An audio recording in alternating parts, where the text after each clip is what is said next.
সন্ধ্যা থেকেই বৃষ্টি হচ্ছে, বাতাসে ভেজা মাটির গন্ধ, কাছেই কোথাও কোথাও শিয়াল ডাকছে। সাগরের বাড়ির ডান পাশে ঘন জঙ্গল, সেখান থেকে মাঝে মাঝে শিয়ালের ডাক শোনা যায়। গ্রামটি জঙ্গলের খুব কাছে হওয়ায় এখানকার লোক সংখ্যা খুবই কম, এজন্য এখানকার খবর খুব দ্রুতই ছড়িয়ে পড়ে। তাই কেউ মারা গেলে অবশ্যই কানে আসার কথা। সাগর ঘরে শুয়ে আছে। কিছুক্ষণ পর বাইরে থেকে একটি ডাক ভেসে আসলো। এ সাগর, বাড়িতে আসিস?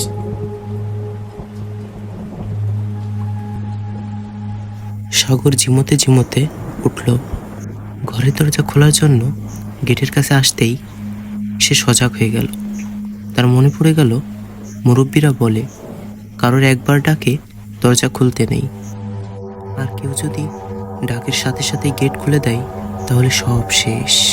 তাই সে দ্বিতীয় ডাকের অপেক্ষা করতে লাগলো। তখনই রাগী কণ্ঠে ভেসে এলো, কিরে সাগর, বাড়িতে আসস কি? এবার দীর্ঘ নিঃশ্বাস ছেড়ে সাগর উত্তর দিল, হ, আসি। এবার নিশ্চিন্ত হলাম। দক্ষিণ পাড়ার নুরু ডাকতে এসেছে। নুরু গ্রামে কবরস্থানে কবর খোঁড়ার কাজ করে এবং আমার সঙ্গী। আমিও কবর খোঁড়ার কাজ করি পেট চালানোর জন্য। দরজায় ঠকঠক শব্দ। এগিয়ে গিয়ে সদর দরজা খুলে দিলাম। দেখলাম নুরু দাঁড়িয়ে আছে, হাতে টর্চের আলো, গলায় পেঁচানো গামছা, কাঁধে কোদাল স্পষ্ট দেখা যাচ্ছিল। অন্ধকার সাদা গেঞ্জির উপর একটু আলো পড়তেই ফুটে উঠল।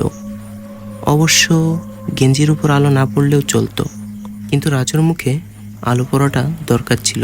বললাম, কি হয়েছে?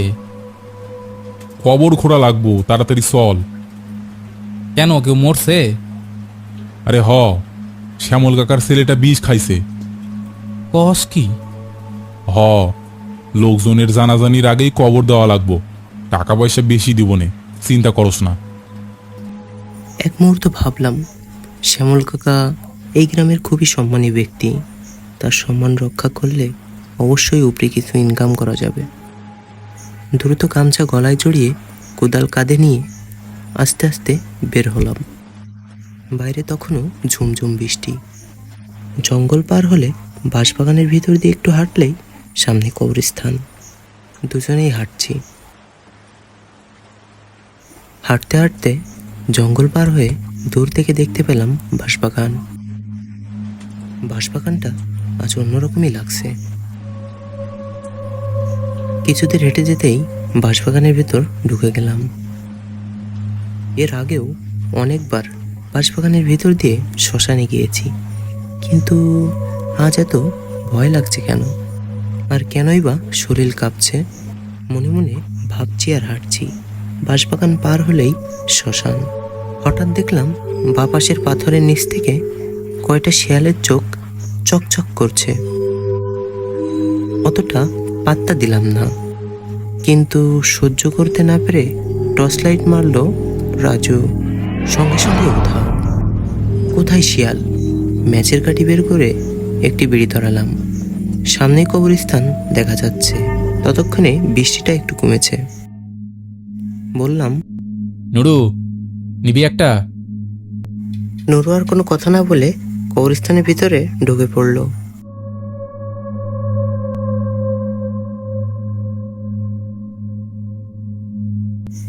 একটু অবাক হলাম, যে ছেলে বিড়ি চেয়ে চেয়ে মাথা খারাপ করে দেই, আর সে নিল না, এমনকি উত্তরও দিল না। আমি আর মাথা না খাটিয়ে আমার বন্ধু জিসানের মতো বিড়িতে একটা সুখ টান দিলাম, আর ব্যঙ্গ করে বললাম, মাপ করে আনছিস নুরু? নুরু কথা না বলে পাশে ইশারা করে দেখালো। আমিও ব্যঙ্গ করে বললাম। শ্যামল কাকার বেটা এত হুসা?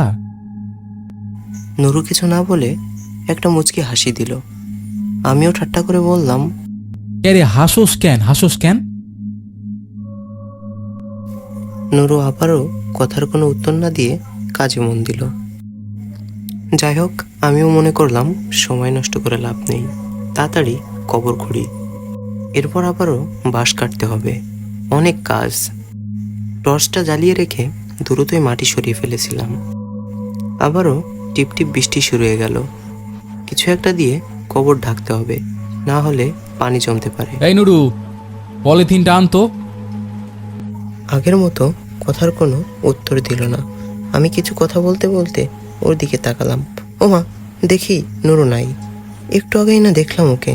বললাম, নুরু, এই নুরু, কই গেলি রে নুরু? কোনো আওয়াজ আসলো না। আর আসবেই বা কি করে? আশেপাশে নেই তো নুরু। পুরো কবরস্থানের ভিতরে সে নাই। কবরস্থানে আমি এখন একা দাঁড়িয়ে টিপ টিপ করে জ্বলতে থাকা টর্চটার উপরেও বিশ্বাস করতে পারছি না। কখন যে নিভে যাই, এখনো অনেক কাজ বাকি। লাফ দিয়ে কবর থেকে উঠলাম, উঠে আশেপাশটা দেখতে লাগলাম, কিন্তু কোথাও পেলাম না। থাকলে তো পাবো। এক মুহূর্তে যে কোথায় হারিয়ে গেল। খুঁজতে খুঁজতে বৃষ্টি ক্রমশ বাড়তে থাকলো। পূর্ব সীমান্তে বাঁশের মাচার পাশে পলিথিনটা রাখা। সেখান থেকে পলিথিনটা এনে কবরটা ভালো করে ঢেকে দিলাম। রাগ করে বললাম, ঠিক তো পয়সাটা নিয়ে নেবে। বৃষ্টি কেবল ঝিরঝির করে হালকা কমলো। কবরের বাকি কাজগুলো সম্পন্ন করলাম। অনেকক্ষণ ধরে অপেক্ষা করলাম, কিন্তু কেউ এলো না। তাই একা একাই বাড়ির দিকে রওনা দিলাম। কবরস্থান থেকে বেরিয়ে বাঁশবাগানের দিকে ঢুকলাম। হাঁটতে হাঁটতে বাঁশবাগানের ঠিক মাঝামাঝি পৌঁছে গেলাম। হঠাৎ করে টর্চ গেল বন্ধ হয়ে। কাছে একটা বিড়িও নাই। কি করব তখন বুঝতে পারছি না। দেখলাম চারিদিকে চাঁদের আলো ছড়িয়ে রয়েছে। বাঁশঝাড়ের পেছনে অগ্নিপিণ্ডের মতো কিছু চোখ ঝলমল করছে। জিনিসগুলো আস্তে আস্তে আমার দিকে এগিয়ে আসছে, কিন্তু তখনই কি যেন দেখে ভয়ে পিছিয়ে গেল। অগ্নিপিণ্ডের মতো ভয়ঙ্কর চোখ দেখে আমার শরীর থরথর করে কাঁপছে। সঙ্গে সঙ্গে দৌড় দিলাম। আমি দৌড়ে চলেছি।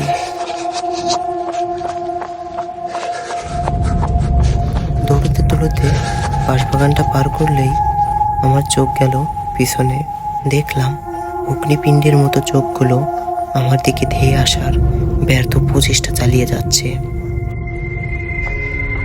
আমি আবারও দৌড়াতে থাকলাম। দৌড়াতে দৌড়াতে কখন যে জঙ্গল পার করি তা টের পেলাম না। জঙ্গলটা পার হওয়ার সময় শিয়ালের বিভৎস ডাকের সঙ্গে একটি আওয়াজ শুনতে পেলাম। যা, আজ বন্ধুর জন্য বেঁচে গেলি, আর কাল তোকে কে বাঁচাবে? যা যা, পালিয়ে যা। আমার মাথা কাজ করা বন্ধ করে দিয়েছে। আস্তে আস্তে চলে আসলাম বাড়ির কাছে। বাড়ির কাছে এসেই শিয়ালের সাথে দেখা। আজ যেন সব বিপদ আমাকে গ্রাস করে নিয়েছে। অন্ধকারে খোলাটা চোখ লোভাতর দৃষ্টিতে আমার দিকে তাকিয়ে আছে। চাঁদের অস্পষ্ট আলো থাকায় বেশি একটা বুঝতে পারলাম না। কোদাল দিয়ে ভয় দেখানোর চেষ্টা করলাম, ভয় পেল না। কোনো মতে গেটের সামনে আসতেই কোদাল ছুঁড়ে মেরে বাড়িতে ঢুকে গেলাম। কাঠের দরজায় আবারও ঠকঠক। আবারও থ মেরে গেলাম। ঠাকুর ভাই, ঠাকুর ভাই। ইস, সবে হাত মুখ ধুয়ে ঘরে বসেছি, এরই মধ্যে আবার কে ডাকতে এলো? ও সাগর ভাই, আমি সৌরভ। কি হয়েছে জানো? কেন, কি হয়েছে? বলতে বলতে দরজা খুললাম। নুরু ভাই মারা গেছে সন্ধ্যার বৃষ্টির সময়। আমার সারা শরীর ঠান্ডা হয়ে গেল, কাঁপতে থাকলাম। তাড়াতাড়ি চলেন, বাস পড়ছে মাথার উপরে। কিছুই আর ভাবতে পারছি না। নুরুর সাথে তো আমি একটু আগে কবর খুললাম। সঙ্গে সঙ্গে মনে পড়ে গেল ক্ষীণ গলায় বলা কথা। আমি কৌতূহলবশত জিজ্ঞাসা করলাম, তাহলে তাহলে সন্ধ্যায় মারা গেল কে? নুরু ভাই মারা গেছে। সৌরভের কাছে শুনলাম শ্যামল কাকার ছেলে নাকি বিষ খাইছে। সৌরভ বলে উঠল, ধুর, কি সব কন এগুলা? শ্যামল কাকার না কোনো ছেলেই নাই, দুইটাই তো মেয়ে আছে শুনছি। একথা শুনে সৌরভের সাথে কবরস্থানের দিকে যেতে লাগলাম। আবারও যেন নিঝুম সেই রাত। যেই দেখলাম সৌরভের লাশ পড়ে আছে, একপাশে কালো কুচকুচে হয়ে গেছে বিদ্যুতের আঘাতে। কি দুর্ধর্ষ এক মৃত্যু! কিন্তু মুখে সেই অদ্ভুত হাসিটি রয়েছে, হালকা মুচকি হাসি। সেই হাসি যেন আমাকে ইশারা করে বলছে, এই তো আমি আছি। তারপর সব কাজ শেষ করে সৌরভকে নিয়ে আমি চলে আসলাম বাড়ির দিকে। এসে হাত মুখ দিয়ে বিছানায় শুয়ে পড়লাম। হালকা একটু ঘুম ঘুম ভাব। চোখ বুঝতেই দেখলাম নুরু আমার পাশে বসে আমাকে বলছে, তুই আর কোনোদিন এ কাজ করবি না। বলেই উধাও হয়ে গেল।